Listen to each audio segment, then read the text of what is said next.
Isn't it hypocritical on the part of the governors, by reason of the press conference which they addressed, wanting to pay even below 30,000, to suddenly remember that they don't have as much resources when they say nothing, because they all earn the same thing, even when, in terms of their salaries now, even when they don't earn the same thing, generate the same amount of revenue from states?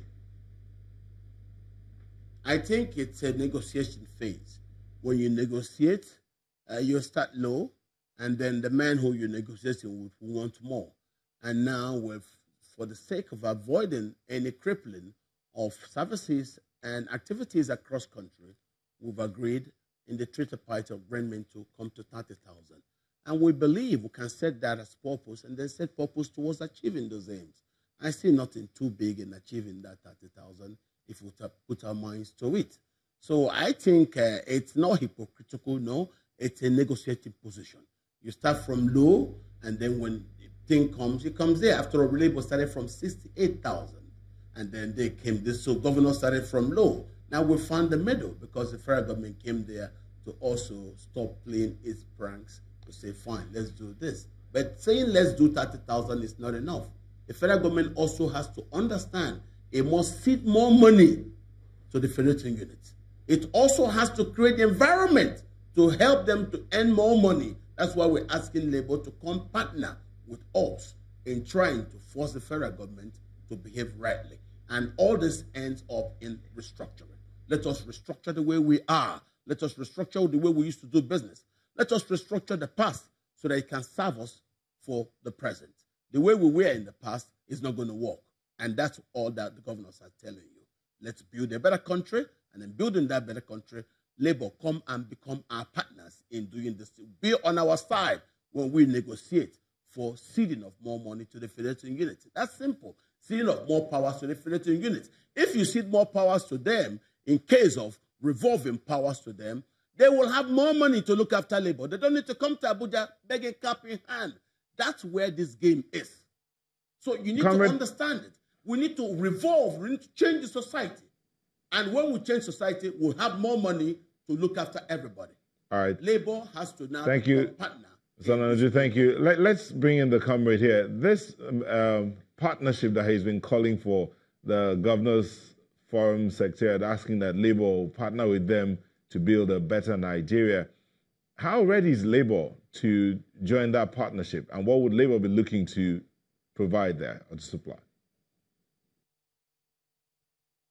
Well, it will be difficult to join a partnership with dishonest people who are rolling out wrong information. The representative of the Government Forum have just been giving out false information in his claim of what the governors voted.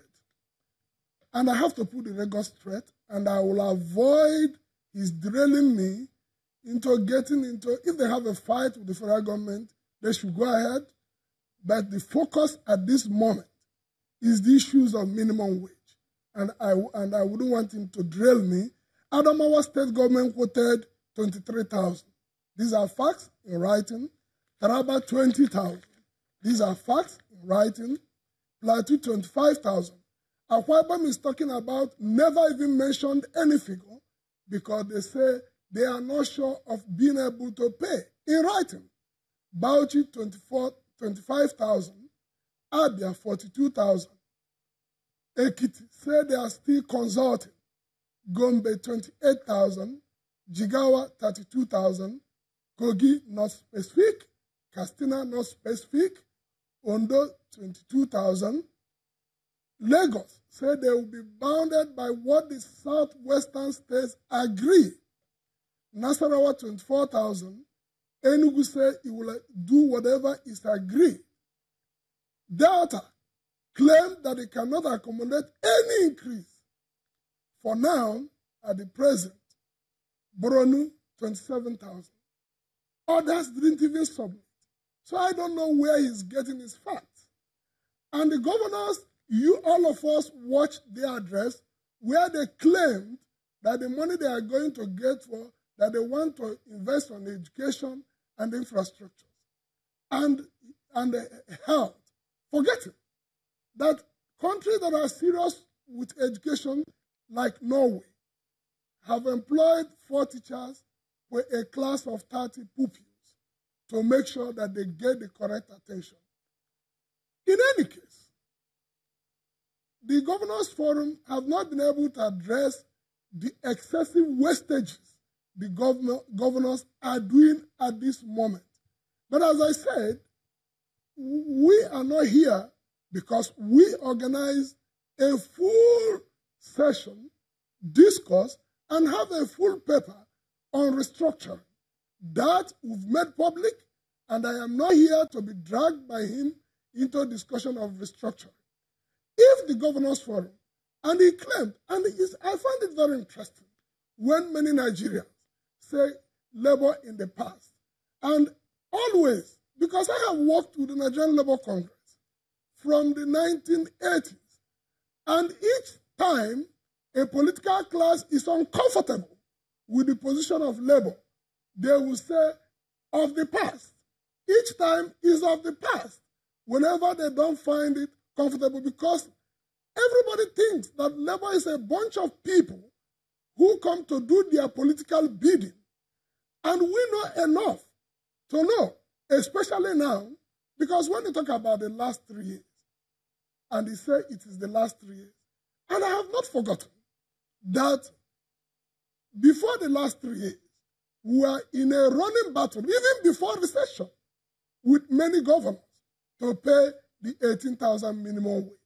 That even when there was no recession, and the governors were getting fat allocation, that they were even still borrowing monies and wasting those money they borrowed. And there's no infrastructure to show for it. We're all aware that many of the governors are doing white elephant projects that are never concluded. And surprisingly, the Governors Forum want us to be the instrument to fight the battle for them. Have they ever called a meeting where we do a discourse? For them, they find themselves wonderful people who should hire us to do a fight for them and discard when they do. We know a little better than that. We are clear about our vision, about what the country shall be.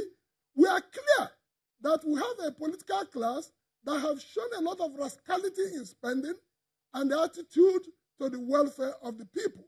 We've seen a political class that agree when it comes to shortchanging the people. We see, as a matter of fact, people have argued that Nigeria have one political party that have just divided themselves in different names, and of course, everybody have seen it. Do we even really know any of them that belong to any particular party? Because we are not even sure that before the elections that there won't be several changes. So what does it tell you? We have a class of people that are out to deal with the people and playing on the intelligence of the people. They latch on whatever seems to be the popular argument. Yeah, comrade, if I could just jump in here, just give us a moment. We'll come back and get both of you to conclude your thoughts in just a moment. Do stay with us.